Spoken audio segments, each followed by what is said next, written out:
या दोघांच्या कॅट फाईटमध्ये असे दोन सदस्य एकत्र आलेले आहेत ज्यांना वाटतं आम्ही जे करतो ते बरोबर आहे. म्हणजे रोशन भजनकर हा टोळीकडून आहे आणि हा करण जो आहे तो ग्रुपकडून आहे. पण या दोघांनाही काय वाटतं, आम्ही जसं बोलतो तेच नेमकं होतं. म्हणजे आम्ही आमचा गेम दाखवत आहोत. खरं तर रोशन भजनकरचा गेम थोडाफार तरी दिसत आहे, पण करणचा गेम काहीही दिसत नाहीये. इव्हन तो टास्कमध्ये पण कोणत्या दिसत नाहीये किंवा कोणत्या मुद्द्यावर फक्त बॅक बिचिंग करताना असाच त्याचा रोल आपल्याला आता सध्या घरामध्ये दिसत आहे.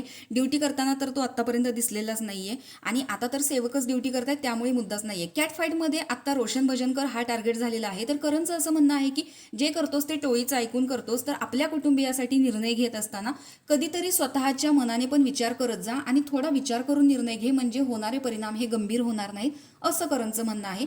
आणि तो त्या टार्गेटवरती बॉल मारतो, म्हणजे रोशन भजनकरवरती, पण तो चुकून दुसरीकडे लागतो. त्यावर सगळे सदस्य हसतात. पण टोळीच्या मेंबरमध्ये काहीही बोलताना एक मुद्दा नेमका असतो, तो म्हणजे की बोलताना तुम्ही स्वतःच्या मनाने बोला. कारण प्रत्येकालाच वाटतं की सगळेजण विशालचे ऐकूनच बोलत असतात, पण खरे एंटरटेन तर आता टोळीचेच मेंबर करत आहेत. त्यामुळे पहिल्यांदा जरी टोळी प्रेक्षकांना आवडत नसली तरी आता टोळीचे मेंबर्स हे प्रेक्षकांना आवडायला लागलेले आहेत.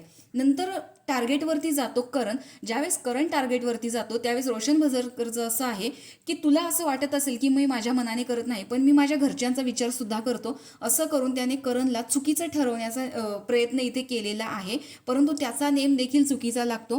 सध्या व्हिडिओ पडल्यानंतर किंवा प्रोमोचा व्हिडिओ बघितल्यानंतर आपल्याला ज्या कमेंट्स दिसतात प्रेक्षकांच्या, त्याच्यामध्ये सध्या तरी करणला कुठेही पसंती मिळालेली नाहीये. अजून तरी प्रेक्षकांना तो आवडत नाहीये, कारण सध्या तर त्याचा गेमच दिसत नाही. सेम जरासा रोशन भजनकरचं वेगळं आहे, त्याचा गेम कुठेतरी दिसतो आहे आणि टोळीचा मेंबर असल्यामुळे कुठेतरी तो विशालच्या विरोधात गेलेला होता, त्यामुळे सुद्धा तिथे तो दिसलेला होता.